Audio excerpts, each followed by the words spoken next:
selamat datang di ibadah kita. Mari bersuka di hadapan Allah, karena kita tahu Allah yang bekerja hari ini. Amin. Dan itu adalah kebaikan daripada Tuhan, saudara, mengizinkan kita masuk ke dalam musimnya, mengizinkan kita masuk ke dalam agendanya. Dan sekarang adalah waktunya. Kolam itu akan bergoncang. Amin. Jangan biarkan hari ini kita biasa. Jangan biarkan hari ini hari-hari yang biasa. Tidak, saudara. Ibadah ini adalah ibadah yang dahsyat. Roh Allah akan turun. Sekali pertemuan bersama dengan Allah, kita akan mengalami mukjizatnya. Amin. Mari kita miliki pengharapan Bapak Ibu bahwa setiap perjumpaan dengan Allah itu sangat penting. Amin. Itu sebabnya kita mengejar Dia. Itu sebabnya kita datang ke tempat ini. Kita membawa pengharapan bahwa Allah harus bekerja dalam diriku. Amin. Allah harus mengubahkan diriku. Itu sebabnya, saudara, kita tahu bahwa ini adalah tempat di mana roh Allah ada. Amin. Tempat di mana orang-orang benar hidup. Amin. Tempat di mana orang-orang benar dibangkitkan. Itu sebabnya, saudara, Bukit Sion adalah tempat ini. Amin. Mukjizat akan lazim terjadi. Amin. Yang sakit akan disembuhkan. Amin. Akan terjadi naik level. Amin. Katakan naik level. Naik level. Dan itu hari yang baru bagi kita. Amin. Sekali perjumpaan saja dengan Allah, itu akan membukakan sorga. Hidup kita berubah. Dan kita tahu di sinilah tempatnya. Amin. Di sini tempatnya kita mengalami kemenangan. Oleh hanya karena namanya. Amin. Kami mengakui di hadapan Engkau, Tuhan, bahwa kemenangan kami hanya berasal daripada Engkau. Kedahsyatan kami hanya berasal daripada Engkau. Kami naik level hanya karena Engkau, Tuhan. Hidup kami berubah hanya karena Engkau. Firman-Mu harapan, kebenaran-Mu harapan, menyambar kami, Tuhan, memenuhi kami, ya Allah. Kuasa daripada Engkau selalu bekerja, Tuhan, membawa kami kepada dimensi yang baru, dimensi yang lebih tinggi. Siap mengenapi perkataan-Mu, siap mengenapi perkataan-Mu, Tuhan. Berikan kemuliaan bagi Allah kita. Dahsyat Kau, Tuhan. There's an outpouring of abundance. Amen. New doors have been opened. The land is green. New grace has been released. There's an outpouring of abundance. New doors have been opened. The land, it is free. New grace has been released. The glory of the Lamb is greater than the former. Blessing is He. All He, the glory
Haleluya. New level, new day. In Jesus' name. Open heaven in this place. Open heaven in this place. Sorga terbuka di ruangan ini. Sorga terbuka di ruangan ini. Haleluya. Sorga terbuka di ruangan ini. Sorga terbuka di ruangan ini. Sorga terbuka di ruangan ini. This is new level. Haleluya. Amin, amin, amin. Haleluya. Kami merasa berbeda, Tuhan, saat kami beribadah seperti ini. Sebab Engkau Allah di tengah kami, yang tidak membiarkan kami tetap sama. Amin. Engkau membuat kami berbeda dan naik ke level baru. Dan kami bersyukur, Tuhan, di hadirat-Mu, di kediaman-Mu, kami mau tinggal selamanya bersama-Mu, menikmati pribadi-Mu, karena Engkaulah hidup kami, hidup selama-lamanya. Langit dan bumi akan berlalu, tapi firman-Mu, pribadi-Mu tetap untuk selama-lamanya. Berbahagialah orang yang berpegang padamu. Berbahagialah orang yang berseru dan berharap padamu, sebab mereka tidak akan dikecewakan. Engkau yang berfirman, Engkau yang menepatinya. Tidak ada Allah seperti-Mu. Tidak ada di langit, di bawah langit. Tidak ada. Engkau satu-satunya Allah, segala Allah, Tuhan segala Tuhan, dan Raja kami yang agung, Yesus Kristus. Berikan tepuk tangan bagi Dia.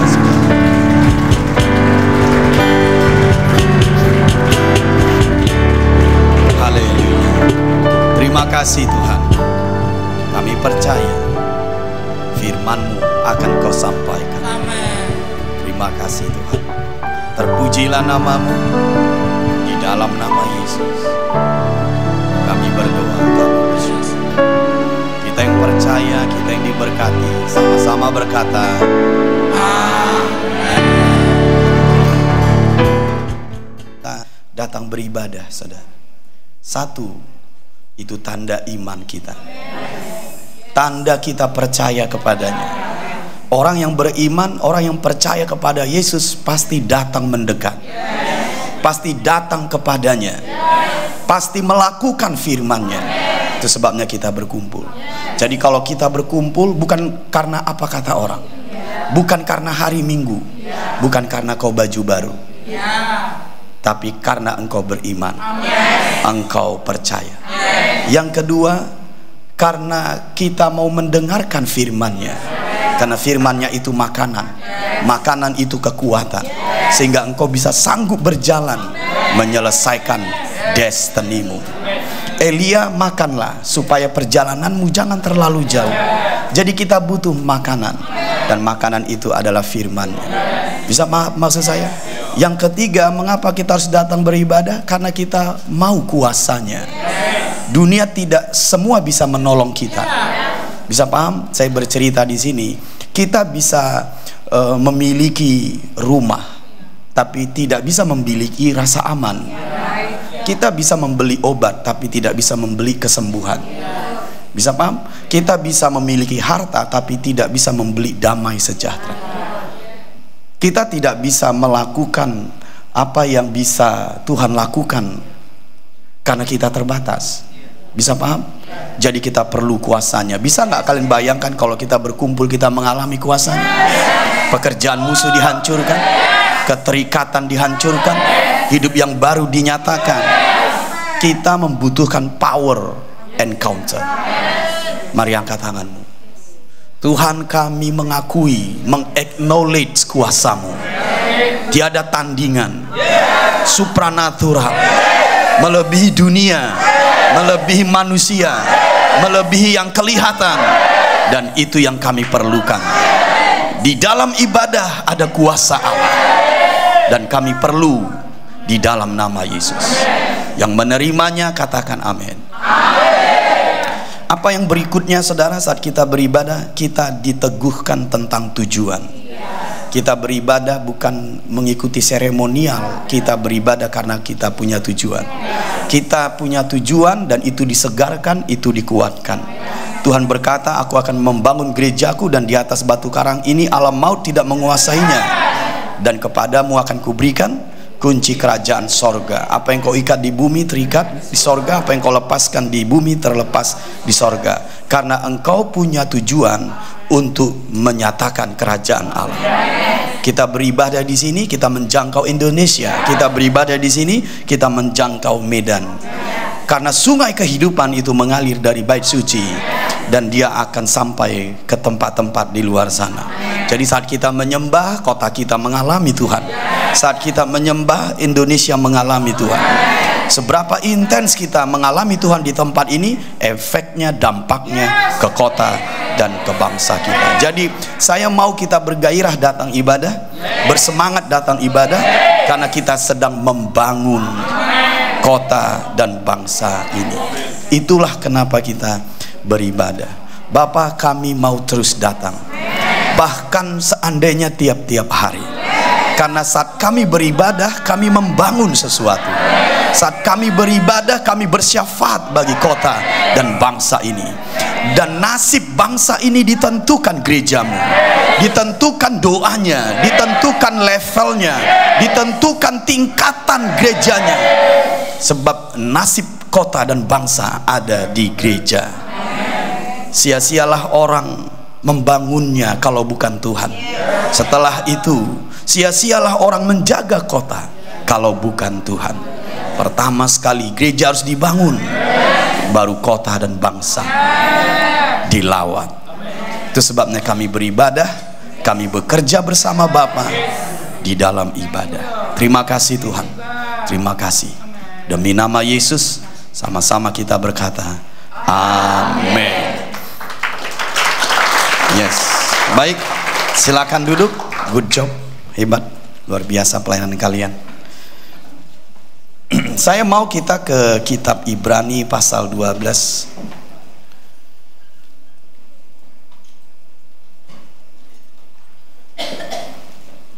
Ayat yang ke-20, ayat yang ke-18 maksud saya.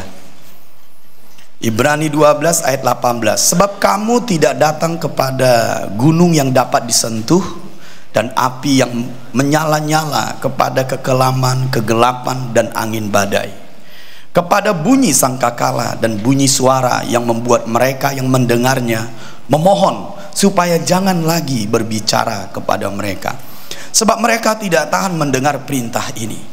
Bahkan jika binatang pun yang menyentuh gunung, ia harus dilempari dengan batu. Dan sangat mengerikan pemandangan itu, sehingga Musa berkata, aku sangat ketakutan dan sangat gemetar. Apa yang barusan kita baca ini adalah cerita tentang Allah datang ke Gunung Sinai, di mana orang Israel datang juga ke sana beribadah, berjumpa dengan Tuhan. Manifestasi Tuhan di Gunung Sinai itu mengerikan buat mereka. Memang kalau kita baca di kitab Keluaran 19, 20 dan 21, penampakan Tuhan itu memang mendahsyatkan. Awan turun, halilintar turun, gempa turun, dan itu menggetarkan mereka karena ada perintah seperti ini. Jangan naik, jangan jamah, engkau pasti mati. Gemuruh. Saya melihat cerita itu, memang wajar kalau secara manusia orang Israel ketakutan.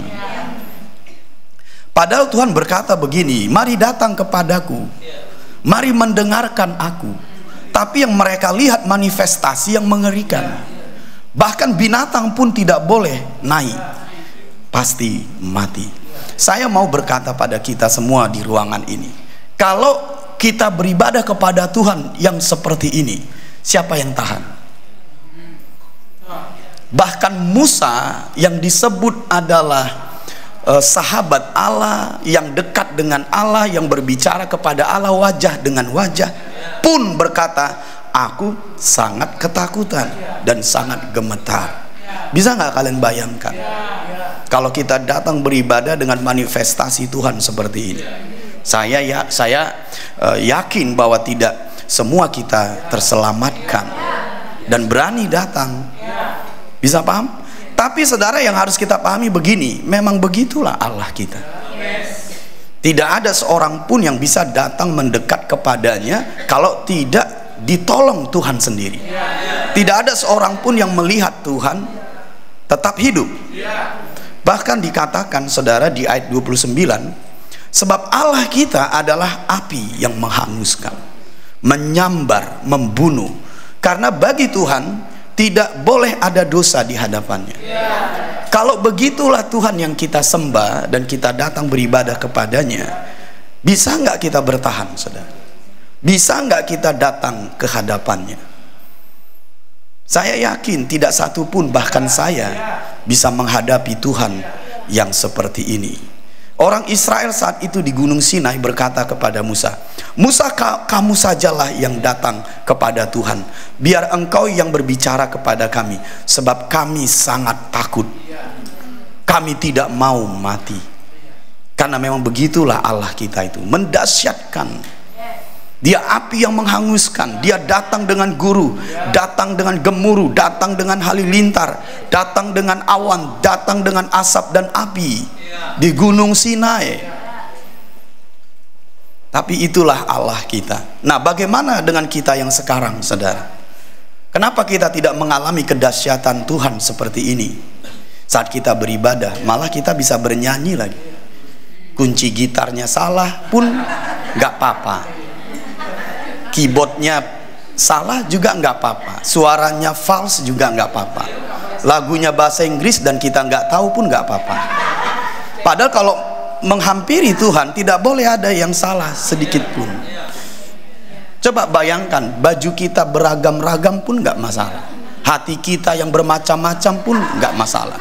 Ada yang konflik, setengah konflik, ada yang sungguh-sungguh, ada yang membara, ada yang redup sama sekali. Dan kita setelah ibadah selamat semua itu. Gak ada yang gosong kan? Kena api Tuhan. Bam. Pernah gak kalian bertanya, apakah Allahnya berbeda? Tidak. Allah Israel, dia Yahweh, Jehovah, adalah Allah yang sama yang kita sembah. Allah yang sama.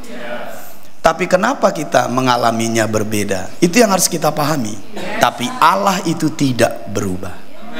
Dia Allah yang mendahsyatkan, dia api yang menghanguskan, dan tidak boleh ada dosa di hadapannya.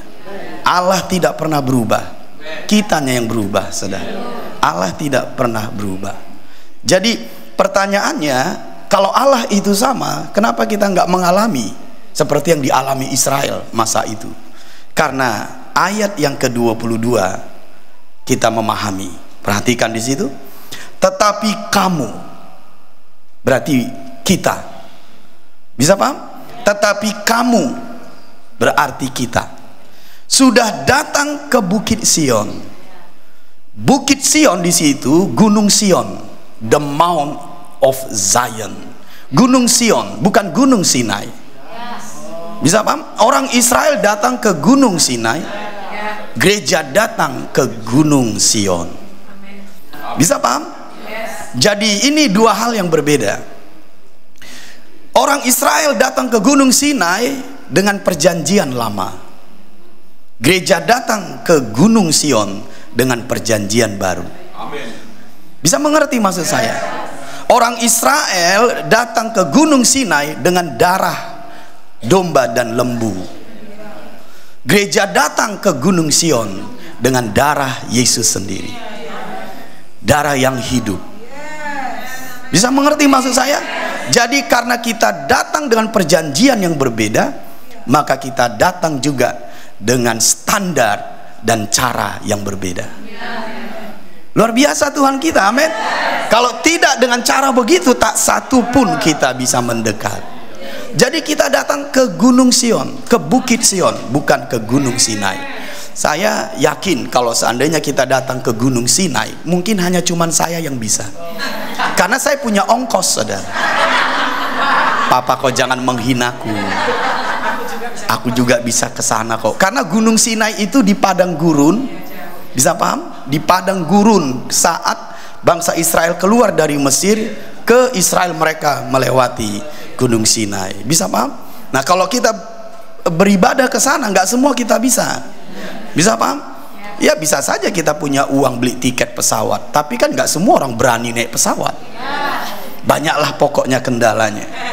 Tapi terpujilah Tuhan, terpujilah pekerjaan Yesus, sebab oleh darah Yesus kita masuk kepada perjanjian baru, cara mendekat kepada Allah dengan cara yang baru. Bisa mengerti maksud saya? Kita datang melalui dirinya, dia adalah tabir untuk kita bisa masuk berjumpa dengan Allah. Nah, mari kita kembali ke ayat 22. Tetapi kamu sudah datang ke Bukit Sion, ke kota Allah yang hidup, Yerusalem sorgawi, dan kepada beribu-ribu malaikat, suatu kumpulan yang meriah, dan kepada jemaat anak-anak sulung yang namanya terdaftar di sorga, dan kepada Allah yang menghakimi semua orang, dan kepada roh-roh orang-orang benar yang telah menjadi sempurna, dan kepada Yesus pengantara perjanjian baru, dan kepada darah pemercikan yang berbicara lebih kuat daripada darah Habel. Jadi kalau kita datang beribadah, kita datang ke Bukit Sion, itu satu. Kemudian kita datang ke kota Allah yang hidup, dua. Kita datang ke Yerusalem sorgawi, tiga. Kita datang kepada beribu-ribu malaikat, empat. Kita datang kepada jemaat anak-anak sulung yang namanya terdaftar di sorga, 5. Kita datang kepada Allah, 6. Kita datang kepada roh-roh orang-orang benar, 7. Kita datang kepada Yesus, 8. Kita datang kepada darah Yesus. Itulah kalau kita datang beribadah. Mendahsyatkan. Makanya kalau kita menyadari kebenaran ini dan kita duduk di situ, saya kira kita nggak biasa-biasa. Kalau kita datang beribadah, kita tidak datang lagi ke Gunung Sinai. Kita datang ke Gunung Sion. Kita datang ke kota Allah yang hidup. Kita datang ke Yerusalem sorgawi. Kita datang kepada beribu-ribu malaikat. Kita datang kepada jemaat anak-anak sulung. Kita datang kepada Allah. Kita datang kepada roh-roh orang benar. Kita datang kepada Yesus. Kita datang kepada darah Yesus. Bisa nggak bayangkan semua itu ada di tempat ini? Allah ada di sini. Malaikat ada di sini. Ini bukan lagi Yerusalem lahiriah yang ada di Israel. Ini Yerusalem sorgawi. Oh, awesome. Saya mau kita perhatikan ayat ini, saudara, supaya sikap kita berubah. Dan ada harapan yang besar untuk datang beribadah. Karena powerful sekali kuasa itu. Mari kita lihat lagi ayat 22. Kita datang beribadah ke Bukit Sion. Kita datang beribadah ke kota Allah yang hidup. Kita datang ke Yerusalem sorgawi. Kita datang ke malaikat, beribu-ribu malaikat. Suatu kumpulan yang meriah. Makanya kalau gereja beribadah harus meriah. Bukan diam-diam. Nggak boleh ada suara di gereja, nggak sopan sama Tuhan. Salah justru. Nggak pernah meriah itu diam. Meriah itu 1, bertepuk tangan. 2, bersorak-sorai. 3, bernyanyi. 4, dengan alat musik dan rebana. Jadi kalau kita beribadah ya harus begitu. Kalau kita diam gimana rupanya, Papa? Ya nggak matching dengan malaikat. Nanti malaikat melihat kita beribadah. Kok kami meriah, kamu diam? Jangan-jangan engkau bukanlah anak jemaat anak sulung. Jemaat anak sulung yang namanya terdaftar di sorga itu meriah. Oke, baiklah.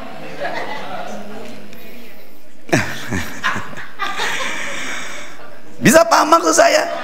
Jadi bukan diam, bukan teduh, tapi bersemangat, bergairah, bersorak-sorai. Kayak kita tadi. Ini kan kita sedang cari nafas ini. Untuk berikutnya membara lagi kan? Untuk berikutnya bergairah lagi. Bila penting tembok ini pun kita bongkar ya, supaya nggak ada yang menghalangi kita untuk dance dengan Tuhan. Nggak sopan dance dengan Tuhan. Jadi bahasanya apa? Itu kan bahasa Inggris. Dance itu kan menari. Makanya hati-hati saudara bilang bahwa itu nggak sopan. Iya, dance dengan Tuhan, bersorak-sorai, bernyanyi, naikkan pujian, naikkan suara, tiuplah suara nafiri dengan gambus dan kecapi, bang bang bang. Lihat, Mikal menghina Daud.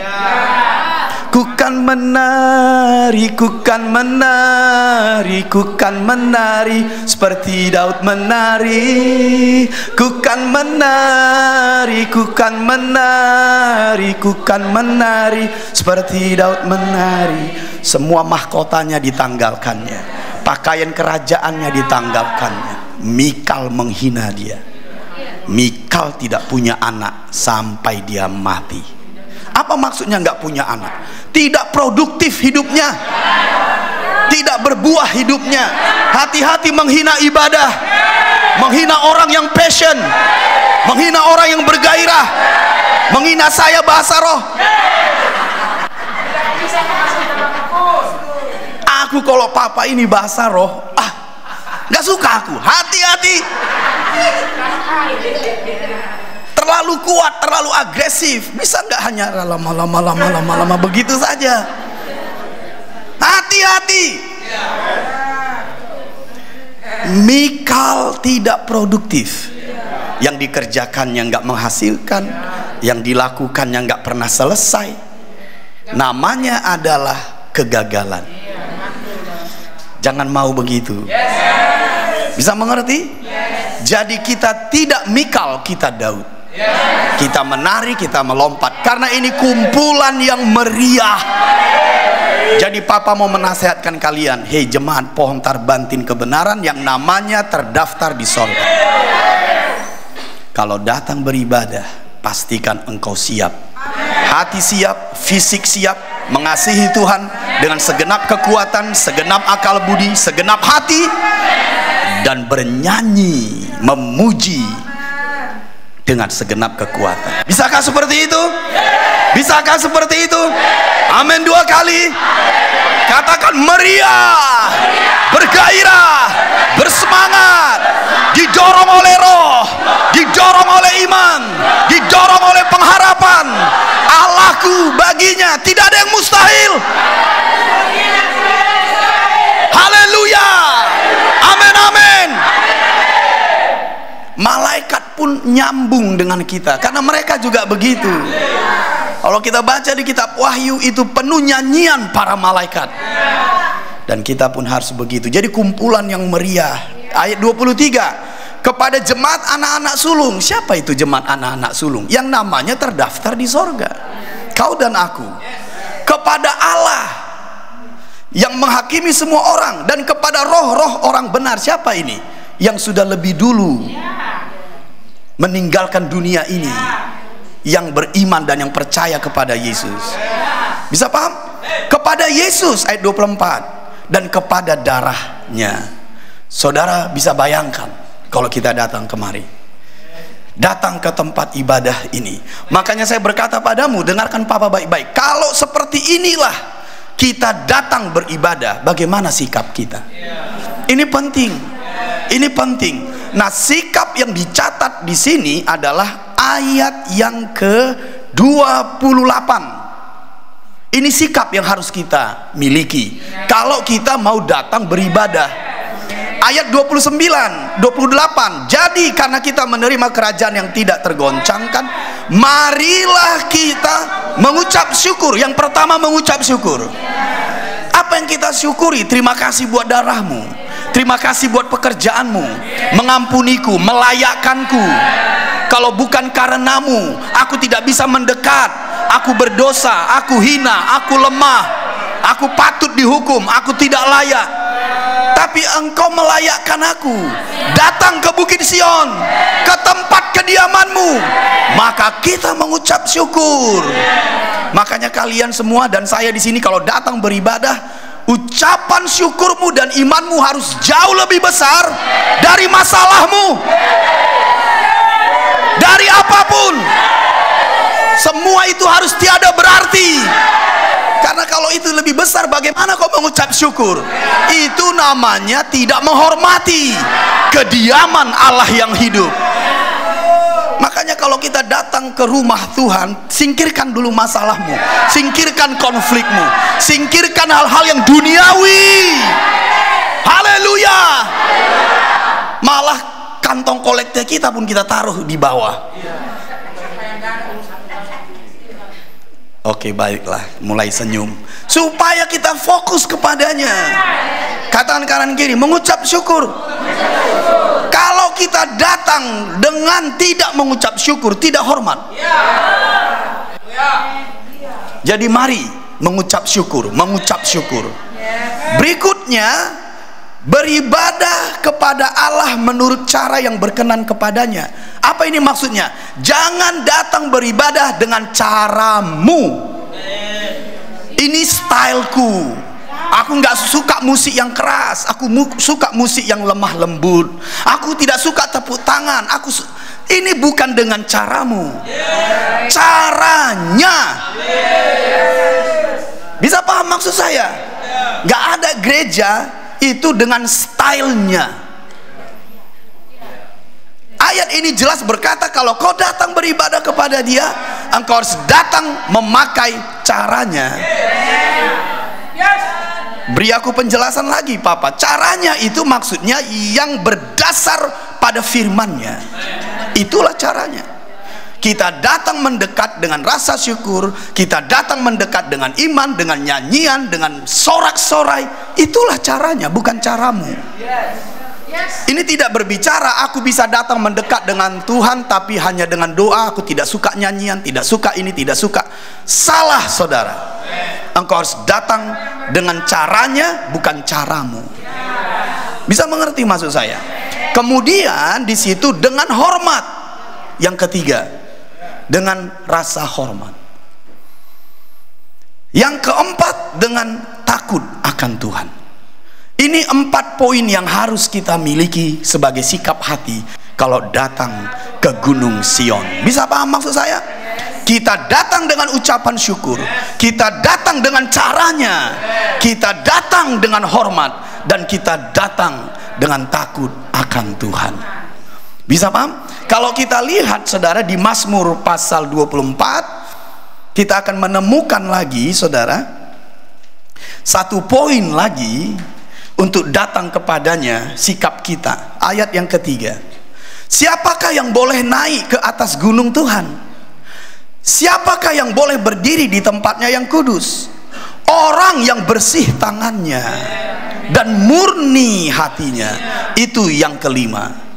Bersih tangannya, murni hatinya. Ini orang-orang yang dibasuh oleh darah Yesus. Tidak bisa orang datang mendekat tanpa dibasuh oleh darah Yesus. Karena tanganmu dan hatimu nggak bisa dibasuh oleh apapun kecuali oleh darah Yesus. Jadi tidak semua orang bisa mendekat kepadanya. Tidak semua orang datang ke Gunung Sion. Tapi mereka yang menikmati pentahiran dari darah Yesus. Karena tangannya dibersihkan, hatinya dibersihkan. Jadi ini bukan perbuatan-perbuatan dengan kekuatanmu. Ini adalah perbuatan Tuhan yang menyucikan dan yang membersihkan tanganmu dan hatimu kepada darah pemercikannya. Amin dengan panjang. Engkau datang dengan syukur, engkau datang dengan hormat, engkau datang dengan rasa takut akan Tuhan, dan engkau datang oleh pentahiran darah Yesus. Tangan yang kudus dan hati yang bersih. Dengerin Papa, begitu kita harus datang kepadanya. Bisa mengerti maksud saya? Nah, kalau kita lihat poin yang berikutnya, kita kembali ke Ibrani pasal yang ke-12. Ibrani pasal yang ke-12 Kita baca ayat 25. Ibrani pasal yang ke-12 ayat 25. Jagalah supaya kamu jangan menolak Dia yang berfirman. Yang ke-6, jangan menolak Dia yang berfirman. Itu yang ke-6. Jangan menolak Dia yang berfirman, saudara. Ini penting untuk kita miliki kalau kita datang beribadah. Jangan menolak Dia yang berfirman. Bisa paham maksud saya? Kalau kita lihat di situ ayat 25, jagalah supaya kamu jangan menolak Dia yang berfirman, sebab jikalau mereka yang menolak Dia yang menyampaikan firman Allah di bumi tidak luput, apalagi kita jika kita berpaling dari Dia yang berbicara dari sorga. Dengarkan? Kau mendengar firman sekarang? Jangan menolaknya. Kau mendengarkan suara Tuhan dari depan ini? Jangan menolaknya. Mengapa? Kalau kau datang beribadah dan menolak Dia, engkau tidak luput dari hukuman. Bisa paham? Kalau kita lihat di ayat yang ke-25, jika kita berpaling dari Dia yang berbicara dari sorga. Apa maksudnya? Berarti dengarkan, suara Tuhan itu tidak lagi kedengaran di telingamu. Itu yang pertama. Yang kedua, suara Tuhan itu didengar hatimu. Bisa paham? Dan suara Tuhan itu menjadi imanmu. Itu maksudnya dari sorga. Yang pertama, suara itu tidak terdengar di telingamu. Jadi jangan mencari-cari suara Tuhan didengar telingamu. Dia tidak lagi berbicara dari gunung Sinai, Dia berbicara dari sorga. Dia didengar hatimu, karena Dia ada di hatimu. Dan yang ketiga, semua yang kau dengar di hatimu menjadi iman. Itulah sebabnya orang benar hidup oleh iman, bukan dari hukum Taurat. Kalau suara Tuhan di gunung Sinai terdengar di telinga, mereka tulis, itu namanya hukum Taurat. Tapi kalau suara Tuhan sekarang terdengar dari sorga di hatimu menjadi iman, itu bukan hukum Taurat. Jadi kalau kita menolak Dia yang berfirman dari sorga, bagaimana kau hidup oleh iman? Engkau hidup karena hukum Taurat, dan hukum yang tertulis mematikan. Itu sebabnya kita tidak luput dari hukuman. Kalian yang ada di ruangan ini, sekarang kita berada ke gunung ke Gunung Sion. Bisa paham? Ada firman dari depan, hati-hati menolaknya.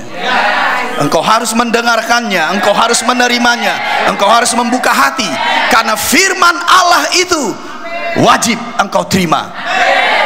Mari lihat di ayat ke-27. Ungkapan satu kali lagi menunjukkan kepada perubahan pada apa yang dapat digoncangkan, karena ia dijadikan supaya tinggal tetap apa yang tidak tergoncangkan. Apa yang tidak tergoncangkan? Ayat 28. Jadi karena kita menerima kerajaan yang tidak tergoncangkan. Kerajaan yang tidak tergoncangkan. Dengarin Papa baik-baik. Kalau kita datang ke Bukit Sion, kita datang ke tempat kediaman Allah. Satu lagi, kita datang kepada pemerintahan Allah. Karena gunung itu lambang pemerintahan. Jadi orang yang datang kepada Gunung Sion, kita sedang menerima pemerintahan Allah. Namanya kerajaan Allah. Makanya itu disebut engkau menerima kerajaan Allah. Nah, kalau kita ada di pemerintahan Tuhan, tidak boleh menolak Dia yang berfirman, karena Dia adalah Raja. Bisa mengerti maksud saya? Kalau kita datang ke Gunung Sion, itu tempat pemerintahan Allah, Dia Raja. Kita menerima kerajaannya. Nah, kalau kita menerima kerajaannya, firmannya itu perintah Raja, gak boleh menolaknya. Kita tidak luput dari hukuman. Saudara bisa mengerti maksud saya? Bisa amin 2 kali? Amin. Haleluya. Jadi ingat bahwa firman itu harus kita terima. Tuhan berkata di Ibrani pasal 4. Mari kita lihat Ibrani pasal 4. Bisa bersemangat? Yes. Ayat yang ke-4. Ibrani ayat yang ke-7. Ibrani 4 ayat yang ke-7. Sebab itu ia menetapkan pula suatu hari, yaitu hari ini, ketika ia setelah sekian lama berfirman dengan perantaran Daud seperti dikatakan di atas. Yuk kita baca. Pada hari ini jika kamu mendengar suaranya, jangan keraskan hatimu. Jangan menolak Dia yang berfirman. Ketika mereka mengeraskan hati, menolak Dia yang berfirman, mereka tewas di padang gurun. Itulah hukuman. Mereka tidak sampai ke tempat perhentian. Haleluya.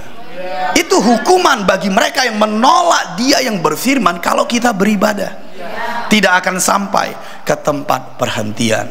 Bisa mengerti maksud saya? Kalau suara Tuhan terdengar dari sorga, itu didengar di hatimu. Dia menjadi iman. Ini yang akan kau alami kalau engkau mendengarnya. Ayat yang ke-12, lihat ya. Sebab firman Allah hidup. Nah, kau menikmati itu. Firman Allah itu tidak tertulis, tapi hidup. Kalau engkau tidak menolaknya, kalau engkau membuka hati, maka firman yang kau dengar itu menjadi hidup.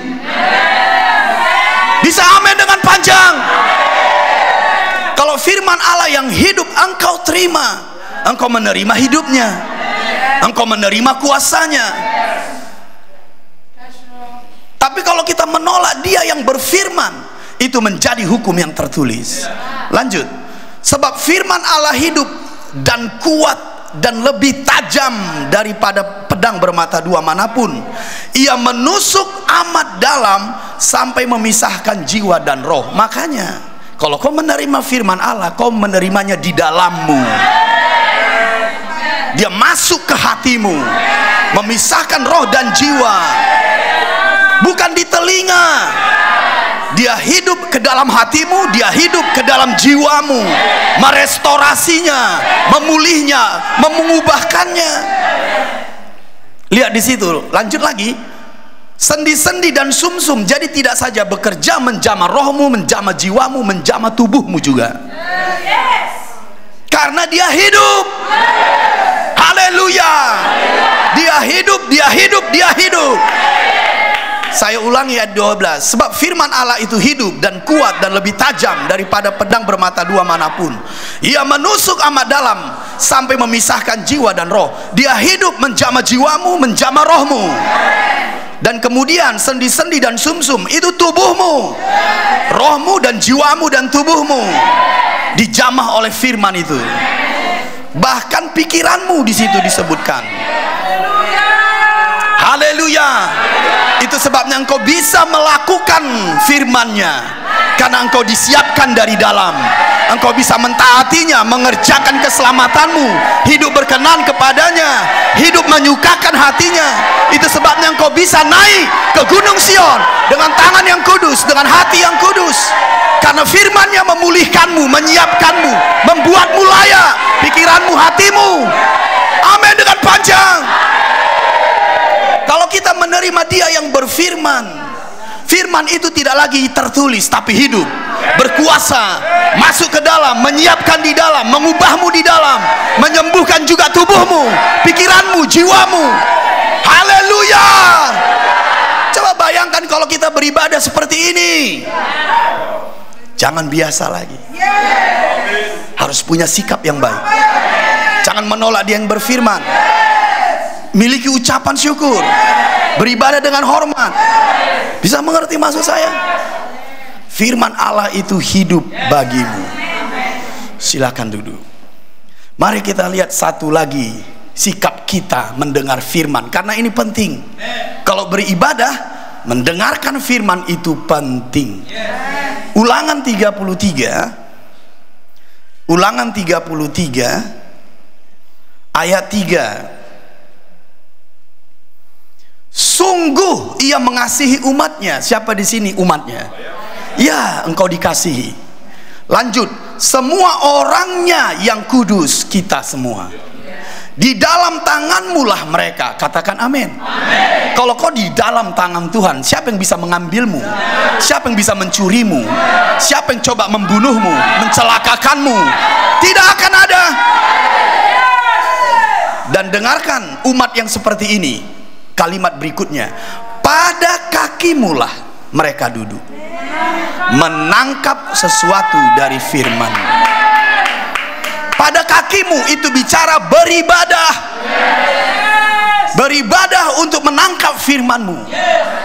Dan itu dikasihinya, disenanginya, disukainya. Orang yang beribadah ke Gunung Sion dan membuka hatinya untuk mendengarkan Tuhan, itu dikasihinya, disukainya. Karena kalau orang mendengarkan firman-Nya, mereka tunduk di bawah pemerintahannya. Dan orang yang tunduk di bawah pemerintahannya, ciri khas orang yang menerima kerajaan Allah. Haleluya! Itu umat yang dikasihinya. Dengarkan saya, karena saya mau endingnya, saya nggak mau berlama-lama. Dengarin, siapa yang kalian lihat seperti ini, duduk di kaki Tuhan, ia mendengarkan firman Tuhan, dan Tuhan berkata, Maria tepat dibanding Marta. Karena kalau kau beribadah, tinggalkan semua apa yang mengkhawatirkanmu, apa yang menggusarkanmu, apa yang membuatmu bingung, apa yang membuatmu takut, tinggalkan semuanya. Kita lihat coba dulu perumpamaan itu, Lukas pasal 10. Ini orang yang dikasihinya. Lukas 10:38. Ketika Yesus dan murid-muridnya dalam perjalanan, tibalah ia di sebuah kampung. Seorang perempuan yang bernama Martha menerima dia di rumahnya, di rumah kehidupanmu. Engkau harus memilih hari ini. Kalau Tuhan datang kepadamu, engkau datang kepada Tuhan, engkau bersikap seperti Martha atau bersikap seperti Maria. Karena Tuhan datang dalam rumah hidup kita, kita datang beribadah kepadanya. Ayat 39, perempuan itu mempunyai seorang saudara yang bernama Maria. Maria ini duduk dekat kaki Tuhan. Ingat Ulangan 33? Duduk di kakimu untuk menangkap firman-Mu. Haleluya. Nah, lihat di situ, Maria ini duduk dekat kaki Tuhan dan terus mendengarkan perkataannya. Jadi Maria tahu firman Tuhan di kitab Ulangan dan menghidupinya. Maria orang yang beribadah. Bisa amin dengan panjang. Engkau orang yang beribadah, yang datang kepadanya, duduk di kakinya, mendengarkan firman-Nya. Engkau umat yang dikasihinya. Amin dengan panjang. Kalau kau datang ke Gunung Sion, engkau harus menangkap firman-Nya. Jangan menolak dia yang berfirman. Menolak dia yang berfirman, menolak kerajaannya. Engkau akan tergoncangkan. Orang yang menerima firman-Nya, menerima kerajaannya, makanya kau tidak tergoncangkan. Kalau kita menolak dia yang berfirman, kita akan tergoncangkan, tergoncang oleh dunia ini. Karena kerajaan Allah itu tak tergoncangkan. Jadi orang yang beribadah itu orang yang duduk di kaki Tuhan, menangkap firman-Nya, mendengar suaranya. Dan kalau kau dalam posisi itu, firman-Nya itu hidup, menjamah rohmu, menjamah jiwamu, menjamah pikiranmu, menjamah tubuhmu, dan menyiapkanmu. Haleluya. Maria menghidupi firman ini. Ayat yang ke-40, sedang Marta sibuk sekali melayani. Kita bisa sibuk dengan hal-hal yang duniawi, hal-hal yang lahiriah, harta benda. Tapi lihat, Tuhan berkata pada Marta, bukan itu tidak boleh, tidak penting, tapi kalau kau datang beribadah, tinggalkan itu. Itu umat yang dikasihinya. Tuhan tidak bilang salah Marta, salah, bukan. Aku kan sedang di rumahmu. Yang terpenting kalau kita berjumpa, yang terpenting kalau kita beribadah, duduk di kakiku. Untuk apa aku duduk di kakimu ya Tuhan? Untuk menangkap firman-Ku. Ayat 40, sedang Marta sibuk sekali melayani, ia mendekati Yesus dan berkata, Tuhan, tidakkah Engkau peduli bahwa saudaraku membiarkan aku melayani seorang diri? Suruhlah dia membantu aku. Ini orang yang sibuk, yang khawatir. Hal-hal yang duniawi, hal-hal yang lahiriah, sibuk sekali. Nanti bagaimana ini, nanti bagaimana itu. Iya, nantilah kau kerjakan. Ini ibadah sedang. Aku di rumah. Kita sedang ibadah. Ayat 41.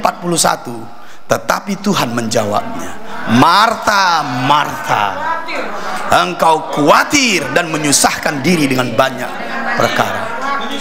Bisa mengerti maksud saya? Khawatir, menyusahkan diri. Itu sebabnya mereka tidak datang dengan syukur, dengan hormat, dengan takut akan Tuhan, dengan membuka hati untuk mendengarkan firman, malah sibuk untuk hal-hal yang duniawi. Tuhan sendiri datang menegurnya. Engkau khawatir, engkau sibuk, engkau takut. 42, tetapi hanya satu saja yang perlu. Ini yang kau perlu kalau datang beribadah. Duduk di sana, berdiri di sana, menyembah. Apa itu? Menangkap firman-Ku. Itu saja yang perlu. Maria telah memilih bagian yang terbaik, yang tidak akan diambil daripadanya. Apa itu bagiannya? Firman-Nya. Sebab firman Allah hidup dan berkuasa, menjamah hatimu, menjamah rohmu, menjamah jiwamu, menjamah pikiranmu, menjamah tubuhmu, menyiapkanmu menjadi umat yang layak baginya. Saya akhiri, kita tidak datang ke Gunung Sinai, anak-anak. Itu bisa disentuh, tempat lahiriah tertentu tempatnya. Tapi kita datang ke Bukit Sion, tidak bisa disentuh karena itu alam roh. Kota Allah yang hidup itu alam roh. Tidak ada tempat tertentu. Di sini bisa, karena itu alam roh. Bisakah kalian percaya ini? Dimanapun kita berkumpul, itu disebut Gunung Sinai, Gunung Sion. Bisa paham? Saya suka kau bangkit berdiri. Mari kita selesaikan dulu. Bagaimana prakteknya aku datang ke Bukit Sion? Saya akan kasih rahasianya, sehingga engkau tidak mencari-cari bagaimana aku praktekkan kalau aku datang ke Bukit Sion, ke kota Allah itu. Saya kasih rahasianya, dan ini sangat indah, dan kita selesai. Ibrani pasal 12 ayat 25. Ayat 22, tetapi kamu sudah datang ke Bukit Sion, 1, ke kota Allah yang hidup, 2, Yerusalem sorgawi, 3, kepada ribu-ribu malaikat. Inilah kalau kita beribadah, suatu kumpulan yang meriah, dan kepada jemaat anak-anak sulung, 5. Lihat ya, yang namanya terdaftar di sorga. Jadi dengarkan, kalau kita mau datang ke Gunung Sion, kita harus datang ke kumpulan jemaat anak-anak sulung, karena itulah yang fisik di sini. Semua nggak kelihatan, karena kita masih fisik. Kita harus berkumpul, karena poin-poin tadi hanya jemaat anak-anak sulung yang namanya terdaftar di sorga kita. Jadi kalau kita datang berkumpul dan beribadah, itulah kota Allah yang hidup. Itulah Gunung Sinai, Gunung Sion di tengah-tengah kita. Jadi bagaimana kau mempraktekkannya? Datang kemari, datang berkumpul, datang bersekutu. Jadi semuanya kah mereka bisa datang ke Sion? Tidak. Yang namanya terdaftar di sorga. Wahyu 14 mengulanginya, saudara. Mari lihat ya, Wahyu 14. Jadi nggak semua orang. Nah, kalau kita berkumpul, kitalah Gunung Sion itu. Ayat yang pertama, dan aku melihat sesungguhnya anak domba berdiri di Bukit Sion. Kita datang kepada Yesus karena anak domba di situ. Dan bersama-sama dengan dia 144.000 orang, dan di dahi mereka tertulis namanya dan nama bapaknya. Apakah semua orang tertulis namanya dan nama bapaknya? Tidak. Mereka yang terdaftar di sorga, yang tertulis namanya dan nama bapaknya di dahinya, di pikirannya. Hanya itu. Kalau berkumpul, itulah Gunung Sinai. Gunung Sion. Come on. Kalau kita berkumpul, kita datang kemana? Ke Gunung Sion. Ayat yang ke-4 terakhir.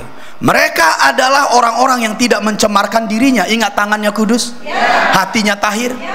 Dengan perempuan-perempuan, karena mereka murni seperti perawan. Mereka adalah orang-orang yang mengikuti anak domba. Kemana saja ia pergi, mereka ditebus dari antara manusia sebagai korban-korban sulung bagi Allah dan bagi anak domba. 5, dan di mulut mereka tidak terdapat dusta, mereka tidak bercela. Siapakah yang naik ke gunung Tuhan? Yang suci tangannya, yang suci hati. Tidak semua orang. Apakah semua orang berkumpul itu Sion? Itu sebabnya kita datang beribadah, anak-anakku, dalam nama Yesus. Engkau datang ke Bukit Sion. Allahmu ada di sini. Yerusalem sorgawi ada di sini. Para malaikat ada di sini. Dan kalau dia berfirman, jangan tolak. Duduk di kakinya. Antusias seperti ini. Angkat tanganmu dan menghormatinya. Angkat tanganmu mengucap syukur kepadanya. Sebab engkau tidak datang lagi ke Gunung Sinai. Engkau sedang datang ke Gunung Sion. Allahmu ada di situ. Darah Yesus ada di situ. Haleluya. Di tempat itulah kita sekarang. Di tempat itulah kita berdiri. Ayo semua umatnya